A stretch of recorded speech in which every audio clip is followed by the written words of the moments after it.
I found out over brunch. The kind with stale croissants and fake smiles. The kind my mother loved to host, because they gave her the illusion of grace. A charade she wore like pearls. The dining room was full of laughter that didn't belong to me. My younger sister, Lacey, had her hand resting on her growing belly, her left hand glinting under the chandelier with a ring she didn't buy. Dad sat at the head of the table, his voice loud, full of pride. She's all settled now. New neighborhood, 3 bedrooms, plenty of space for the baby. She's starting her new chapter right. I sipped the last of my orange juice, which had started to taste like acid. Wait. What house? I asked, setting my glass down carefully. Lacey blinked. Oh, you didn't know? She turned to Mom. Didn't you tell her? Mom waved her hand, as if I'd asked about the weather. We used the fund, sweetheart. You weren't planning to go to college anyway, not really. The words came down like bricks. The fund, I echoed. Dad chimed in, cheerful. You've always been smart, Ivy. College isn't for everyone. And Lacey, well, she needs stability right now. Lacey gave me that sweet, slippery smile she wore whenever she won. We figured it was a better investment, you know? A home for the baby. A home bought with the money I saved by skipping every dance, every road trip, every pair of shoes I actually liked. A fund I built on part-time jobs and birthday checks I never spent. Mom said she was matching it. Dad said he'd double it if I got into a good school. It was mine, until it wasn't. Where is it? I asked. My voice didn't sound like mine anymore. Claremont Ridge, Lacey said, beaming. Just outside of town. It has a little backyard and a breakfast nook. I'd wanted to study architecture. I had a whole mood board of nooks. Later that night, sat in my room, knees to my chest, staring at the scholarship rejection email on my laptop. I hadn't told them. I was waitlisted at my last chance school, and the partial aid I was offered wouldn't cover more than tuition. That's why the fund mattered. It was supposed to be my bridge. Mom knocked once and entered without waiting. I need you to be a little more gracious about all this. Lacey's dealing with enough. I didn't look up. You took everything. I saved. She sighed, dramatic and sharp. You live here rent-free, Ivy. Lacey's out there trying to build a life. You're 22. Maybe it's time to grow up. I didn't say a word. She kept going. She and Mark will probably need help, especially with the baby coming. You could watch her while they go on job interviews and such. Be useful. Useful.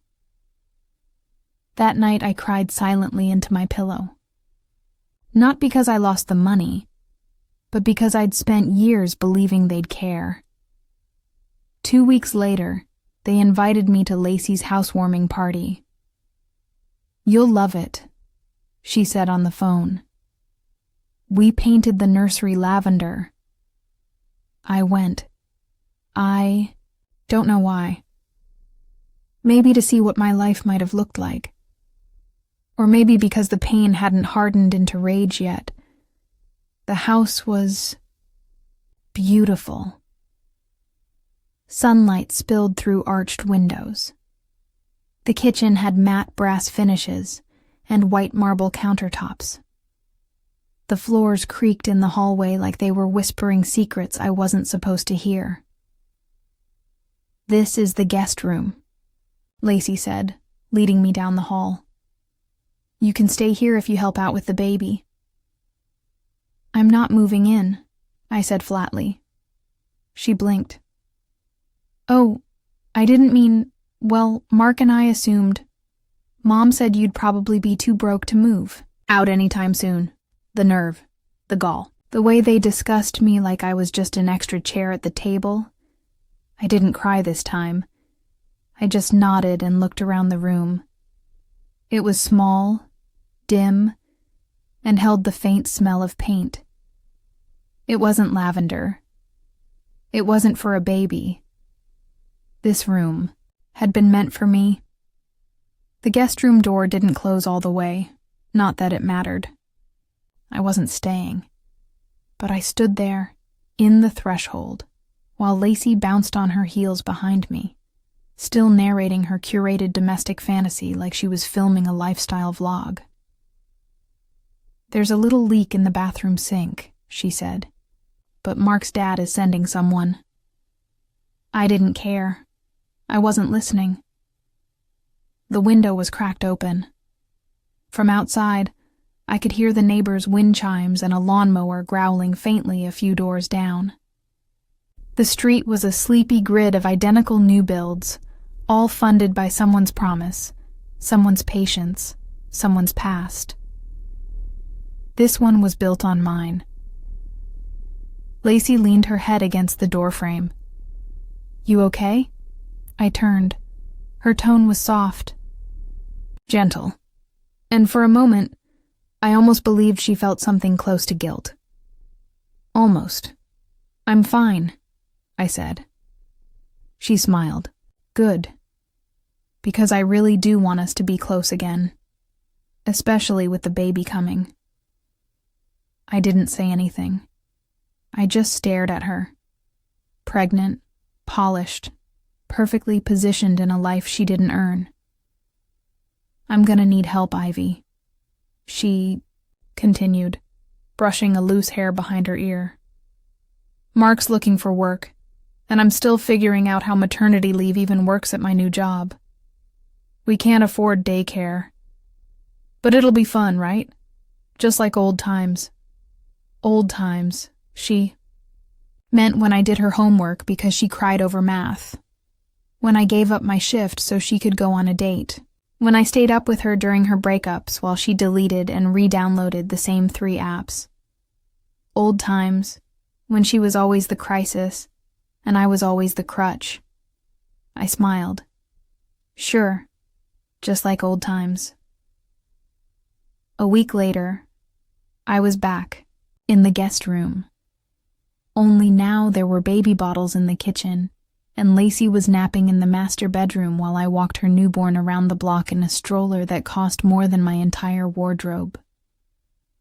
"She trusts you," Mom said, when I called that night. "It's a blessing to be needed." I stared at my own reflection in the bathroom mirror. Hair pulled up, spit up on my shoulder. 22 with no degree, no job, and now, no dignity. "I'm not a nanny," I said quietly. "She's your sister," Mom snapped. "And you're being selfish." The call ended with a sharp click. 3 days later, I was in Lacey's kitchen making oatmeal when I found it. The folder. It had slipped from the pile of junk mail on the counter. Titled in block letters, HUD Settlement Statement, Claremont Ridge. Property. I skimmed the bolded numbers and dates, then stopped cold. Under buyer contributions was a note. Gifted funds from Ivy McMillan. Gifted, not borrowed, not repaid. Gifted. Lacey had claimed the money, my money, as a gift in the Maying purchase documents. It was legally hers, irreversible, ironclad. I couldn't even take them to court. The oatmeal boiled over, hissing and spitting onto the burner. Lacey walked in seconds later, yawning. "Oh, you made breakfast?" I handed her the folder instead. Said nothing. She glanced down at it and paled. "Where did you get this?" It was on the counter. "I didn't mean to." She paused, then composed herself. "It was the only way we could close. We had to say it was a gift, or the mortgage would have been denied. It's just paperwork." "Paperwork that made it legal," I said. "You knew what you were doing." She put a hand on her stomach like she was shielding herself.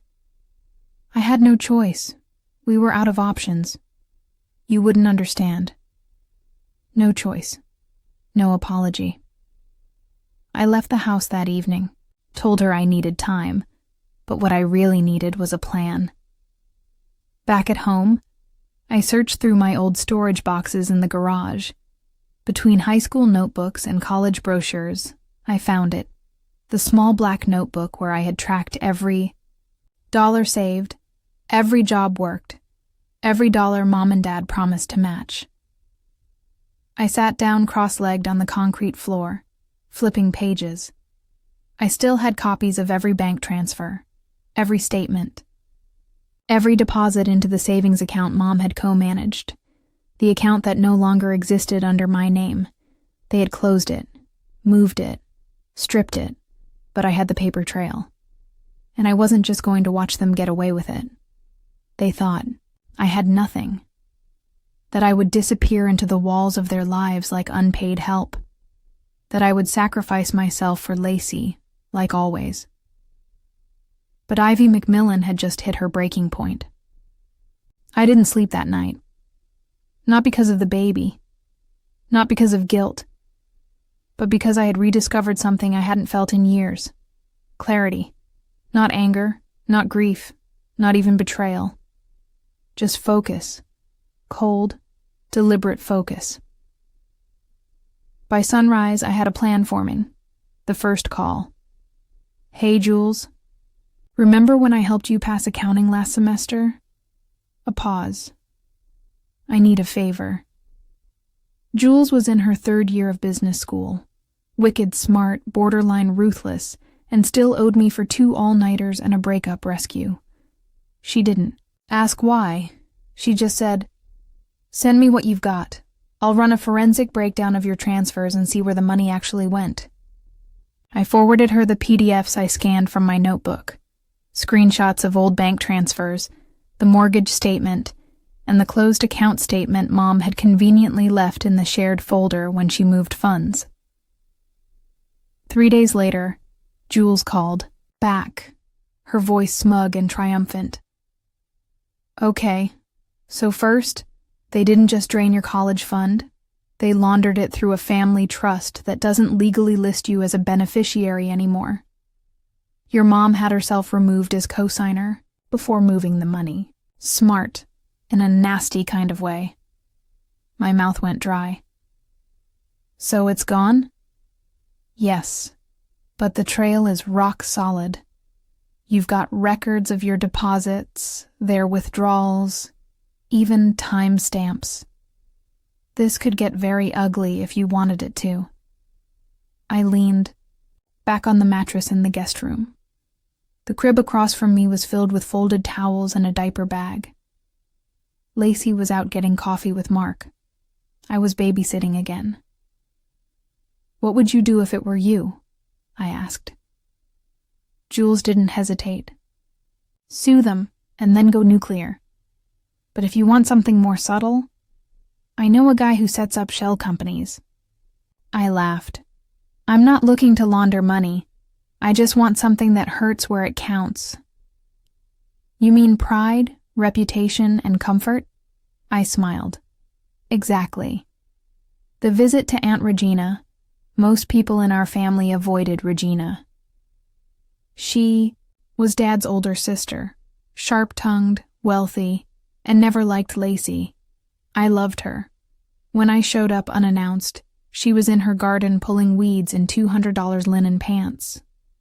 "Well, well," she said, dusting her knees. "If it isn't the invisible niece."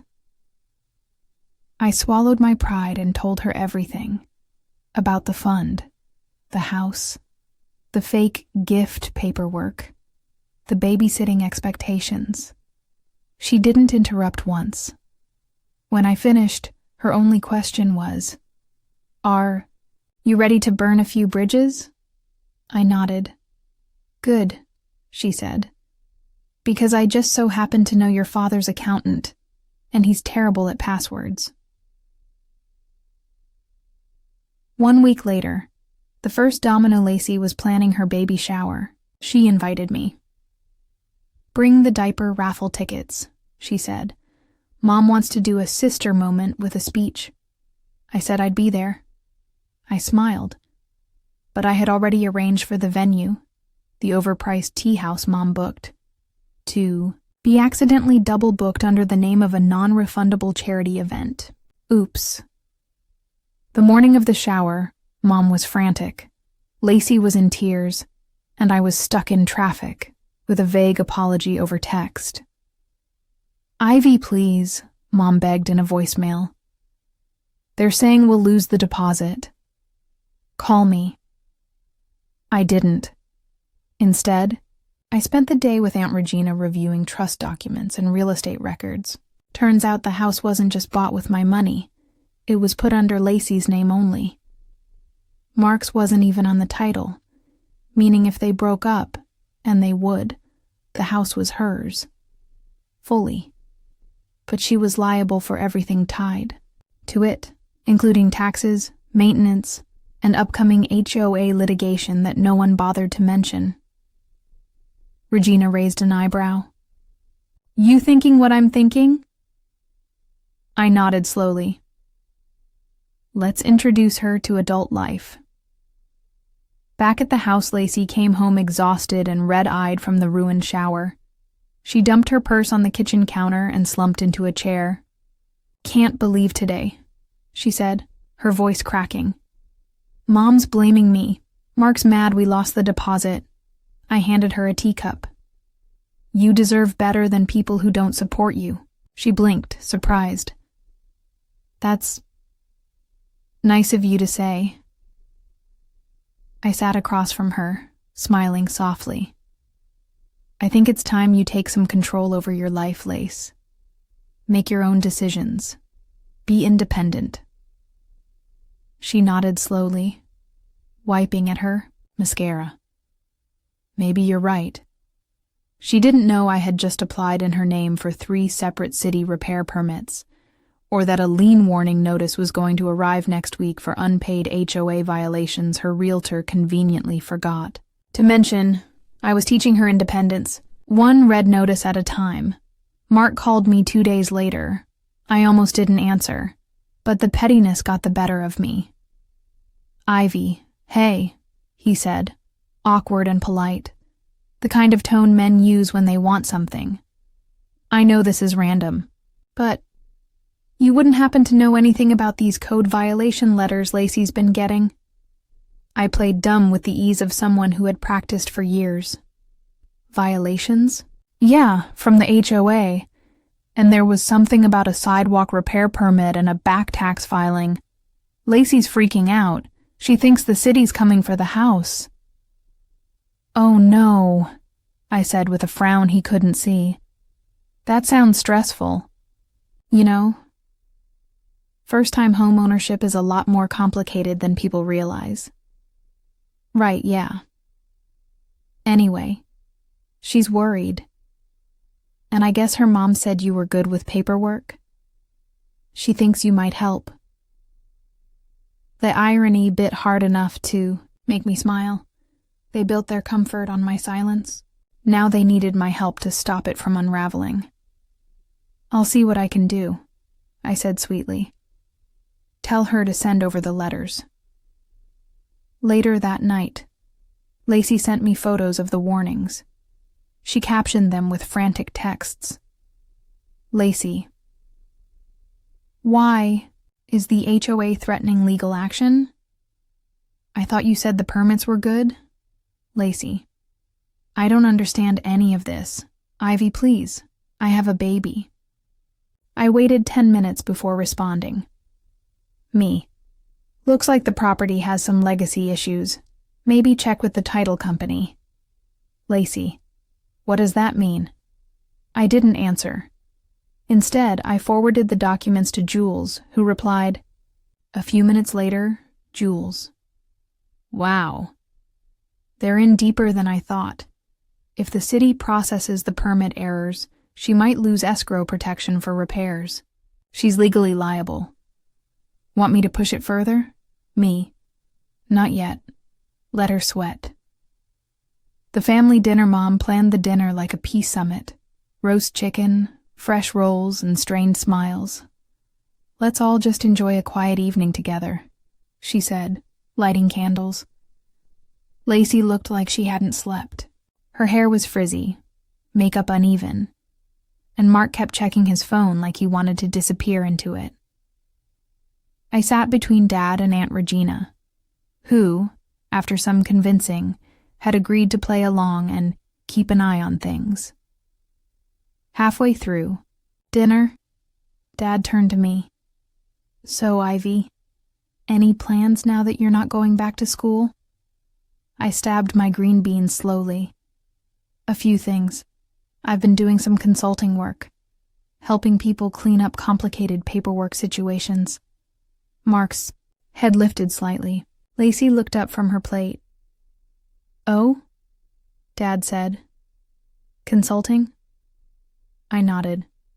"Yeah, especially with messy real estate deals. You'd be shocked how often people accidentally violate agreements without realizing it. Then the fees start stacking up." Lacey dropped her fork.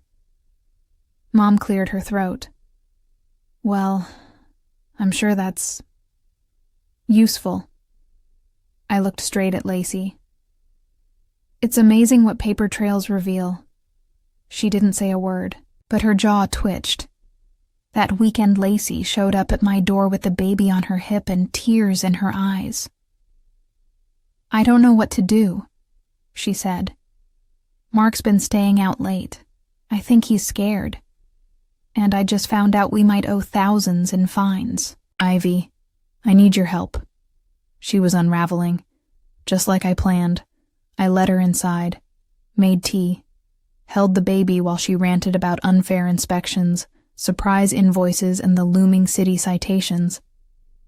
She didn't ask how these things happened, just begged me to help stop them. And I would, eventually. But not before she understood what she had taken.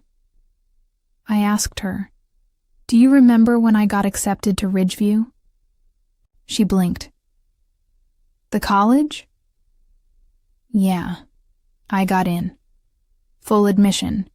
Just no housing, no meals, and only partial aid. That's why I saved.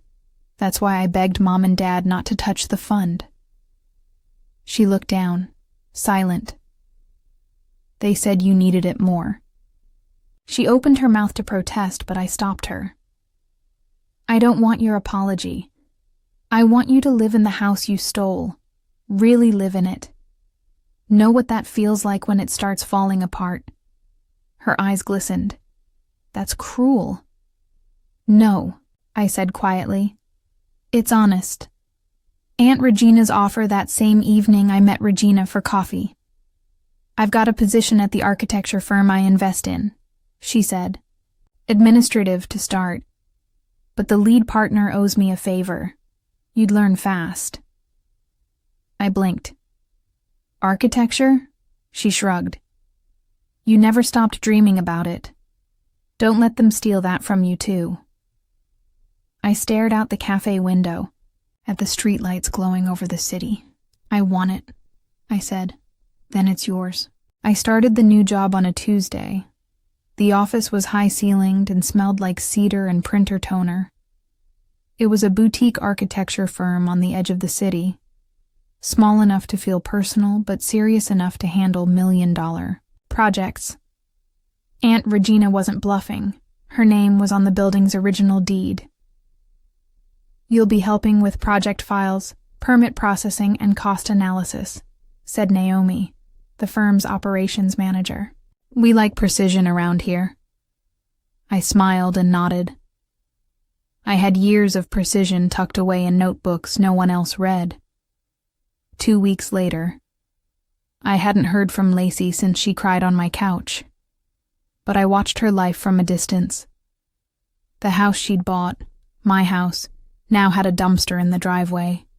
The HOA had moved forward with neighborhood code enforcement, and Lacey had to pay for a new front fence, sidewalk repairs, and a retroactive landscaping penalty for non-regulated shrub overgrowth. a fine of $6,132. Mark had been mysteriously absent from every update. I got the news from Jules, who had now started a spreadsheet titled Operation Lavender Collapse. I laughed for 10 minutes straight when I saw it. Mom's text came next. Mom, please come over. We need to talk. It's about Lacey. Me. Is she okay? Mom. She's overwhelmed. She said you've been distant. I didn't respond right away. Not because I didn't care, but because I'd finally reached a place where their drama no longer triggered me. I was doing something I actually liked. I was learning, growing. I was walking into a building every day where no one called me too sensitive or second best. But I agreed to meet them that weekend, at the house. I wanted to see what the storm had done. At Lacey's house, it looked worn down. A month ago, it was Pinterest perfect. White shutters, fresh flowers, new mulch. Now the yard was patchy. The shutters hung uneven. A gutter leaned toward the porch like it had given up. I rang the bell. Lacey answered in slippers, her hair tied in a limp knot, the baby fussy on her hip. "Oh," she said, not hiding the surprise. "You came." "You asked." She stepped, aside without a word.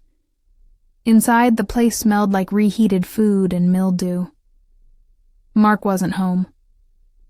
Mom and Dad sat on the couch, waiting, like a panel of judges. Dad gave me a polite nod. Mom was already emotional. "Ivy," she began, "I know we've had our differences, but Lacey's in a hard place. Her maternity leave's ending. Mark's been unreliable. We thought maybe, just until she finds a daycare." "No," I said. Mom blinked. "I didn't even finish." "You don't need to. I'm not babysitting. I'm not giving money. I'm not fixing what she broke." Dad leaned forward. "But you're her sister. She's drowning." I turned to look at Lacey. She didn't cry this time. She didn't plead. She just stared, empty and resentful. The way people look when the ground finally gives out under their entitlement. "Ivy," she said, "you think you're above us now, don't you?" I laughed, a soft, tired sound. "No. I think I've finally stepped out from under you. Outside. I walked out to the porch before anyone followed. The wind was sharp. Autumn was starting to bite. Lacey came out behind me, clutching the baby tighter. "Just tell me one thing," she said. "Why are you doing this?" I turned. "I'm not doing anything," I said. "You're just finally feeling what it's like when I stop cleaning up your messes." She flinched. "Do you hate me?" I paused. "No," I said, "but I've stopped loving you blindly." Back at the office, Naomi stopped by my desk at noon that Monday. "Ivy," she said, "do you have a minute?" I followed her to the small conference room. She gestured for me to sit. "We've been watching your attention to detail, the way you clean up project backlogs, streamline permit filings. It's rare." "Thank you," I said, trying not to blush. She smiled. "We'd like to transition you to a junior project assistant role. It comes with a raise. And we'd assign you to the Westbrook redevelopment, a multi-use complex in Claremont Ridge. Claremont Ridge. The same district as Lacey's neighborhood. Do you know it?" Naomi asked. I smiled slowly. "Very well." 2 weeks later, Claremont Ridge, Phase 1. I stood on the edge of the new construction site, hard hat crooked, wind brushing loose strands of hair across my face. The site manager, Ellis pointed to the cleared lot map. You'll help me with compliance permits and historical overlays. This whole area is getting rezoned. He handed me a clipboard. I stared down at the highlighted parcel numbers. One stood out. 24B, Lacey's house. Ellis caught my glance. That one's trouble. Private property. But they'll be hit hard when the drainage reroute comes in. Cities requiring full stormwater compliance. Retrofitting those homes is going to be brutal. I nodded slowly, heart steady. What's the window on that? Letters go out in 3 weeks. Construction in 6 months, give or take. Anyone, without proper updates, gets fined or forced to sell. And just like that, fate handed me a bulldozer. That night Lacey called. I let it ring twice before answering. Did you tell Mom I was behind on my mortgage? I leaned against my apartment counter, staring out the window. No. Why? She showed up here today with groceries, like some charity case. And now Mark's been gone 3 nights in a row. I didn't answer. She sighed through the phone. You don't understand what it's like to do this alone. I did it alone too, Lacey, I said calmly. Except you were the reason I had to. The silence hung heavy. Then she whispered, I miss you. When we were younger. I swallowed hard. That version of us, the one before guilt and entitlement, was long gone, lost in the wreckage they created. I miss her too, I said, and hung up. Monday morning, Naomi invited me to sit in on a meeting with city planners and environmental compliance officials. This is your district now, she said, handing me a thick file. Be thorough. Some of these properties will push back, especially if they didn't read the fine print in their deeds. I opened the file. Parcel 24B had already failed a preliminary inspection. Poor drainage slope, backyard flooding potential, non-compliant runoff grading. Lacey's cute starter home was a liability, and worse, it bordered the new commercial lot. If she couldn't afford retrofitting, the city could legally pressure a buyout.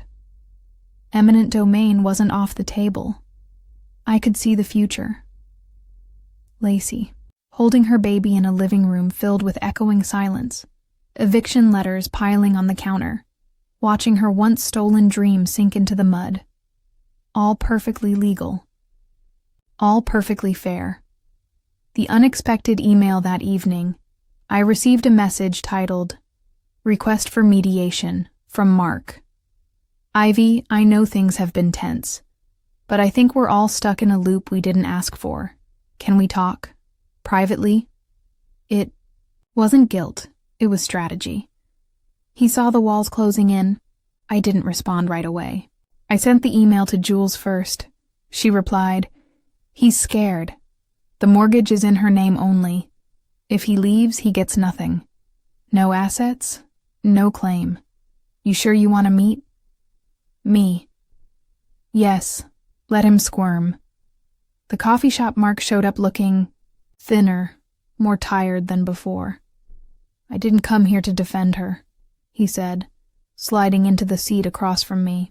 I don't want the baby caught in all this. I raised an eyebrow. You mean the baby she bought the house for? With my fund? He didn't meet my eyes. You know about the city's rezoning, right? I asked. He nodded slowly. Yeah.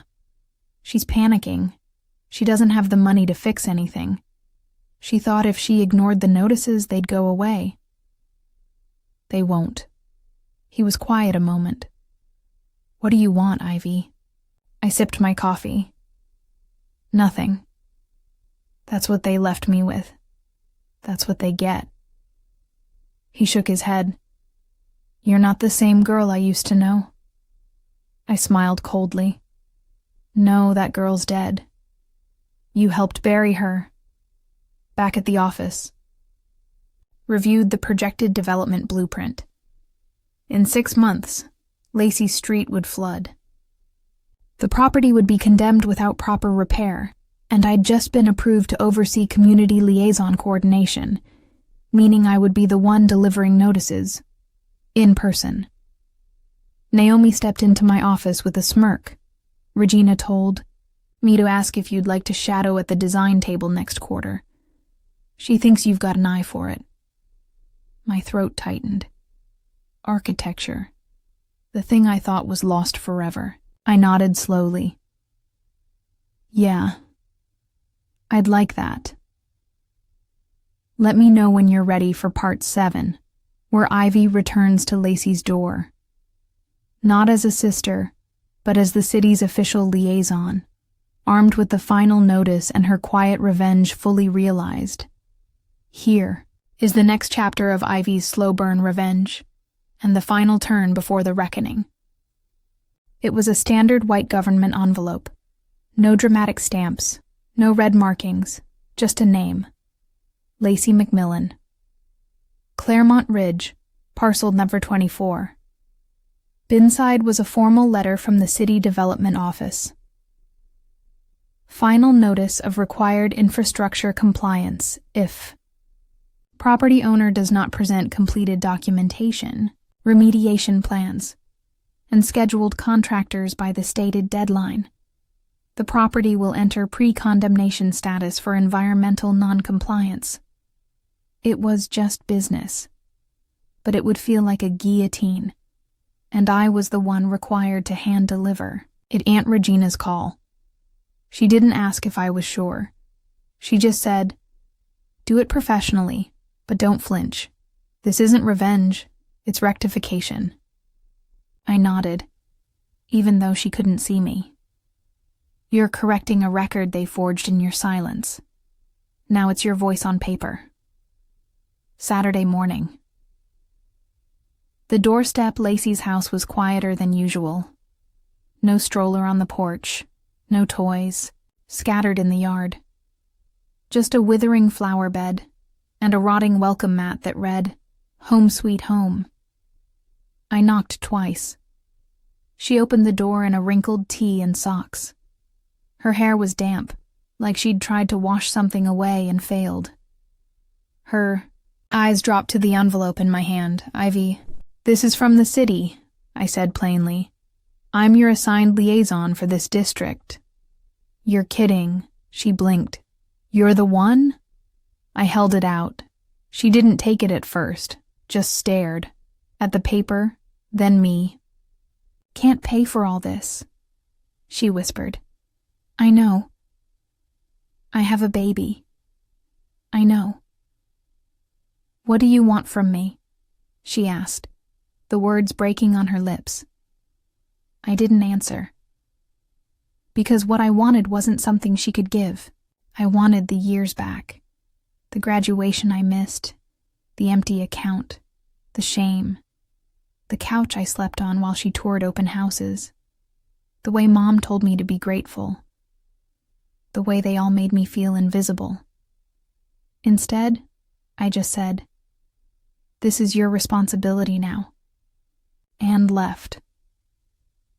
A week later, Mom called. I let it go to voicemail. Then Dad tried. Then Lacey. I ignored them all. Jules texted me a photo, a for sale sign on Lacey's lawn, listed as a distressed property, price to move. Jules. They're desperate. Mark moved out. She's applying for deferral programs, but she missed too many windows. "Want to buy it?" I laughed. Out loud. For the first time in months, no bitterness in the sound. Me. "No, let someone else clean it up. I've got better plans."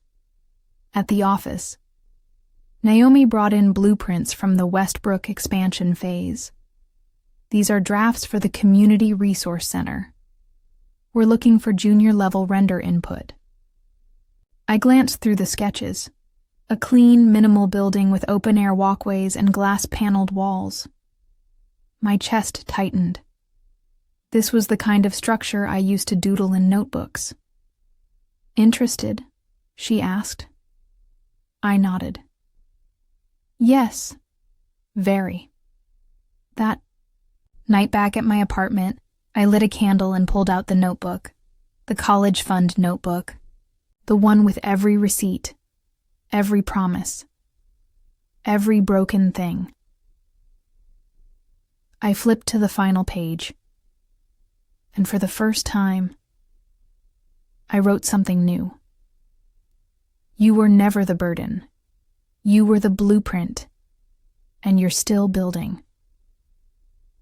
I stood beside Naomi, holding a clipboard filled with revised zoning approvals.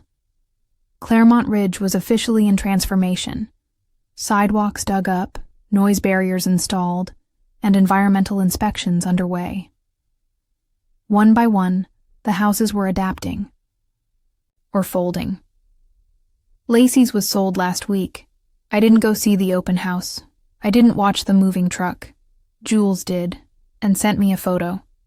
A stroller on the curb, a realtor's key lock hanging from the front door, and a note taped to the glass that read, "Final inspection incomplete." They'd left early. Quietly. Just like they expected me to do. 1 month later, a message from Lacey. It arrived as a text. Lacey, we're staying at Mark's cousin's for now. I've been thinking. I wish things had gone differently. I don't hate you. I hope you're doing okay. I stared at it for a long time. Me. I am. I hope you learn how to stand without stealing someone else's foundation. I left it at that. Spring. The architecture firm I was now assisting on design concepts, not just administration. Naomi pulled me into a client meeting one morning, handed me a rendering and said, "Present your vision." I had to steady my hands. I spoke about space, light, movement. I explained the layout of a public community center, one that would stand where neglected buildings once sagged. A place for people to gather, to learn, to plan futures. When I finished, the client clapped softly. "You've got vision," he said. "Not everyone does." I blinked back tears, not from sadness, but from how foreign praise still felt. Evening, Ivy's apartment. My space was small but warm, paid for with my salary, my hours, my sweat. The walls had sketches taped up, and a potted plant Regina gave me that somehow hadn't died. On the coffee table sat a black notebook, the old one. I opened to the very last page and wrote, "They took my fund. They took my trust.